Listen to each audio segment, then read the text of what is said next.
अंमळनेर तालुक्यातील मांडळ हे गाव सर्वात मोठे असून तळवाडे ते वावडे तसेच वावडे ते मांडळ या रस्त्याची एवढी दयनीय अवस्था झाली आहे की खड्ड्यात रस्ते की रस्त्यात खड्डे हेच समजत नाही। रस्त्यावरती 1.5 ते 2 फुटाचे खड्डे पडले आहेत। दुचाकी व चारचाकी वाहनांना रस्त्यावरती वाहन चालवणे म्हणजे तारेवरची कसरत करण्यासारखे आहे। या रस्त्यावर दररोज अपघातांची मालिका घडत आहे। वाहन चालवताना रस्त्यावरील खड्डे टाळत असताना गाडी स्लिप होणे, रस्त्याच्या खाली उतरणे असे छोटे मोठे अपघात कायमस्वरूपी होत आहेत। अपघातांच्या या मालिकेकडे गांभीर्याने बघणे गरजेचे आहे। तालुक्यातील अधिकारी व लोकप्रतिनिधी कोणीही या प्राथमिक समस्यांकडे लक्ष द्यायला तयार नाहीत। अनेक वेळा तक्रार देऊन सुद्धा रस्त्याचे काम सुरू करण्यात आले नाही। काही दिवसांपूर्वी मांडळ गावाजवळ विकी सुरेश महाजन या मुलाचा गावाजवळील याच खड्ड्यात पडून अपघात झाला होता। त्याच्या पायाला गंभीर दुखापतही झाली होती। तसेच त्याच्या दुचाकी वाहनाचे सुद्धा प्रचंड नुकसान झाले होते। गावातील ग्रामस्थांनी त्याला व त्याच्या गाडीला खड्ड्यातून गाडीला बाहेर काढले। सदरची घटना घडल्यावर नागरिकांनी आंदोलनाच्या भूमिकेला गांभीर्याने घेत त्वरित या रस्त्याचे काम करावे अशी मागणी केली आहे। मांडळ येथील शेतकरी विक्की महाजन यांचा मांडळ गावाजवळ ॲक्सिडेंट झाला। भाऊ काय झालं, कुठून येत होते तुम्ही? हो, आम्ही शेतातून येत होतो। तिथं गाडी खड्ड्यात गेल्यामुळे स्लिप झाली।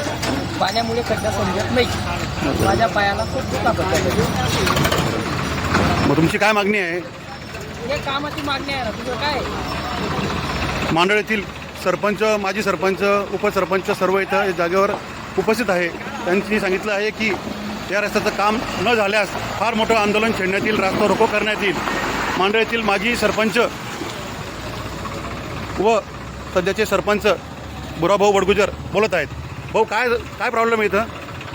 हे काम केव्हापासून मंजूर आहे। आम्ही वारंवार तिथं आपलं ग्रामपंचायतच्या वतीने दखली घेतली की हे काम लवकरात लवकर चालू करण्यात यावी, पण ते प्रत्येक वेळेस करतोय अशीच भूमिका दाखवत आहे आम्हाला। अधिकारी लक्ष देत नाही का?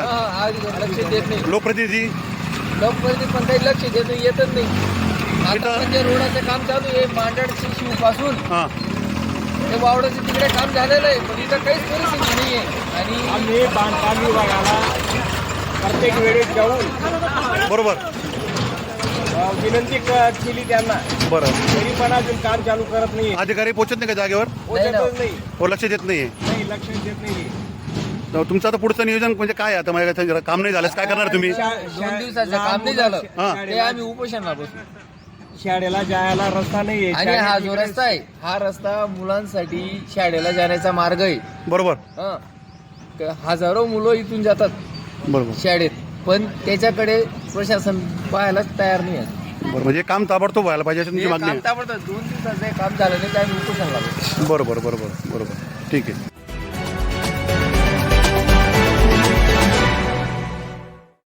सबस्क्राइब करा, बेल आयकॉनचे बटन दाबा, सोबत शेअर करायला विसरू नका।